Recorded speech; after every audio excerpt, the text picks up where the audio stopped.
দুইটা বিল্ডিং এর মাঝখানে গ্যাপ কম, এক সানসেট থেকে আরেক সানসেট জাস্ট স্পাইডারম্যানের মতো বেয়ে বেশি উপরে উঠে। সে যে 6 তলায় উঠে, তার বাসা হতে স্যার 1 মিনিট 1.5 মিনিট এমন কি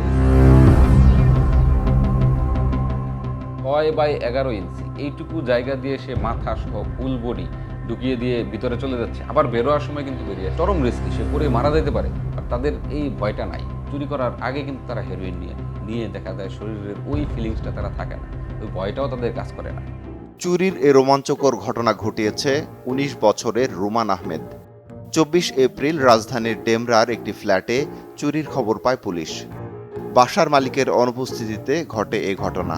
রাতে তারা বাসায় প্রথমে ঢুকে দেখতে পায় যে বাসার জিনিসপত্র এলোমেলো অবস্থায় আছে, এবং তাদের যে নগদ অর্থ ছিল, স্বর্ণালঙ্কার ছিল, বা আরও বৈদেশিক মুদ্রা ছিল, ইভেন তাদের যে একটা মাটির পুতলা ব্যাংক ছিল সেটাও ভাঙা, সেখান থেকে জিনিসপত্র নিয়ে গেছে।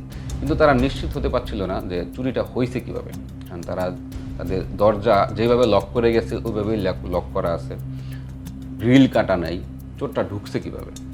শুধু এক্সস্ট ফ্যান বা বাতাস চলাচলের স্থানে স্থাপিত ফ্যানটি ছিল ভাঙা অবস্থায়।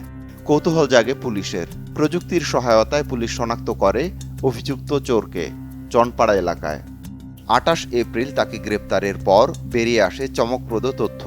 কদিন আগে অর্থাৎ ৩ এপ্রিল রোজায় চুরির বিরুদ্ধে বিশেষ অভিযানে গ্রেপ্তার হয়েছিলেন এই রুমান আহমেদ।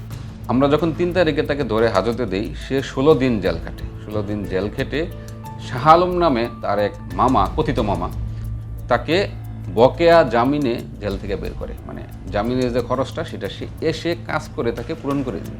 ১৬ দিন পরে যখন আসার পরে প্রথমে ৪-৫ দিন তারা এই ডেমরা এলাকাটা রেকি করে। এই বাসার লাইটটা গত কয়েকদিন যাবৎ বন্ধ, তাই সে দ্রুত তার ভাষ্য মতে যে 1 মিনিটের মধ্যে সে এই 6 তলা ম্যানের মতো 6 তলায় সে উঠে ওই অ্যাডজাস্টেড ফ্যানের ভিতর দিয়ে সে সুন্দর করে ঢুকে প্রায় 2 ঘন্টা মতো দরজা লাগিয়ে সে চুরি করে, নিজের আরাম মতো চুরি করে জিনিসপত্রগুলো নিয়ে আবার এটার ভিতর দিয়ে সে বের হয়ে সে চলে যায়।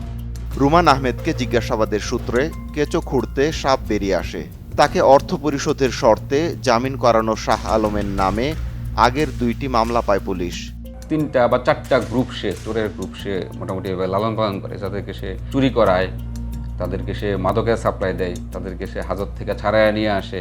ইভেন শাহ আলম চনপাড়ায় তার 2টা বাসা আছে, এই বাসার নিচেই চোরদের ভাড়া দেয়। শাহ আলমকেও হেরোইন সহ গ্রেপ্তার করা হয়েছে বলে দাবি পুলিশের। চনপাড়ায় সে মোটামুটি রাজকীয় হালের মধ্যে থাকে, 2টা বাসা নিয়ে বিয়ে করছে, 2 বাসায় 2 বউ থাকে, রাজকীয় হালে। শাহ আলম আসলে এইভাবেই চোরদের মাদক খাওয়ানো বা চোরদের লালন পালন করে বা চোরদেরকে আপনার শেল্টার দিয়ে সে তার অর্থ সম্পদ করে তুলছিল।